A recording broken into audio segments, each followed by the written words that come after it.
हाय, साधी सोपी रुचकर रेसिपी.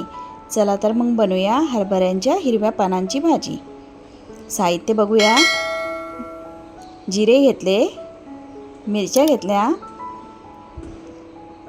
जसं तुम्हाला तिखट हवं तसं घ्यायचं. आलं, लसूण आणि कढीपत्ता हे आपण मिक्सरला लावून घेऊयात. आणि भाजी साफ करून घेतली आणि धुवून घेतली. तर कढई ठेवायची गॅसवर आणि त्याच्यामध्ये तेल टाकायचं आहे. एकदम चवीला खूप टेस्टी होते भाजी. मोहरी टाकली आणि जो आपण ठेचा बनवला आहे तो टाकला.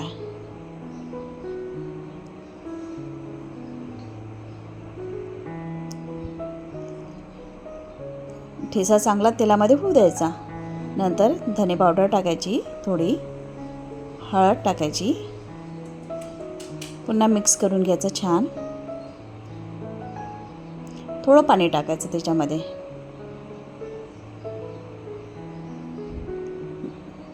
आणि भाजी टाकायची.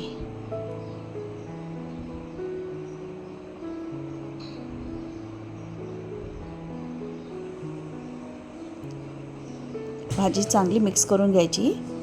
बरं का, याच्यामध्ये आधी मीठ नाही टाकायचं, कारण भाजी चिंबून जाते पूर्ण. आणि आपल्याला थोडं दबल्यानंतर, भाजी चिंबल्यानंतर मीठ टाकायचं थोडं, नाही तर भाजी खारट होऊ शकते. भाजीवर दवबिंदू पडलेला असते हिवाळ्यामध्ये, त्यामुळे भाजी थोडी खारट असते. धुतल्यानंतर त्याचं मीठ कमी होते, म्हणून मीठ कमी प्रमाणात टाकायचं. आता झाकण ठेवूयात.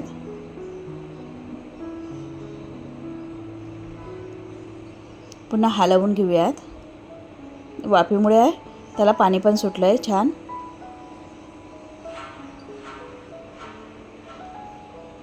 झाली की हो आपली भाजी तयार. या खायला. सबस्क्राईब करा, लाईक करा, शेअर करा.